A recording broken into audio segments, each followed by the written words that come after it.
Hello, আসসালামু আলাইকুম everyone. আশা করি সকলেই ভালো আছো। তো আমরা চলে আসলাম আমাদের নতুন বাসাতে। তো সেখানে এসে আমাদের রুম থেকে নিচের ভিউটা দেখালাম। আসলে ভাবতেই পারা যায় না যে আসলে এটা কি আমার জানালা, নাকি জানালাতে একটি অ্যালবাম করে রাখা হয়েছে। আসলে অন্য রকমেরই একটা সৌন্দর্য। তো আমরা ওখান থেকে চলে আসলাম আমাদের দ্বিতীয় রুমের দিকে। দ্বিতীয় রুমে আমরা এই হলো আমাদের দ্বিতীয় রুম। তো দ্বিতীয় রুমের জানালা থেকেই সেই একই রকমের দৃশ্য দেখা যাচ্ছে। তো বোঝায় কি এই জায়গাতে আমরা অ্যালবাম করে রাখছি। ছবিতে যতটা দেখি তার চাইতে ওখানে দাঁড়াইলে মন ভালো হয়ে যায়।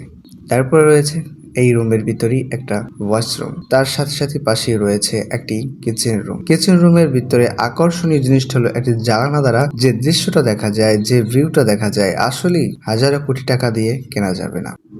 এখান থেকে বাইরের দিকে চাইলে নিজের চোখটা জুড়িয়ে যায়, প্লাস মনটাও ভালো হয়ে যায়। সৌন্দর্যের মায়াটা কখনো বেঁধে রাখা যায় না।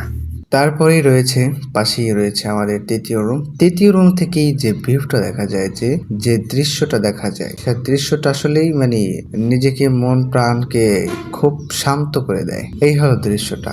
শুধু এটা দেখলেই মন শান্ত হবে এমন না, এই জায়গাটায় এসে বসলে এই হিমেল ছোঁয়া বাতাসে যে মনকে ভালো করে দেয়। হিমেল ছোঁয়া বাতাসে মনটা ভালো হয়ে যায়। নিজে যদি প্রকৃতিকে ভালোবাসে তাইলে এই জায়গাটা তার জন্য অনেকটা বেটার। এই হলো আমাদের বাসার সামনেতেই যে রাস্তাটা রয়েছে, সেই রাস্তাটা এইটা। আবার রুমের ভিতরে যাব তখন তো হাই গ্লাসে দেখার পরই নিজেকে আর রাখতে পারলাম না, তো দুইটা ছবি তুলে দিলাম সাথে সাথে।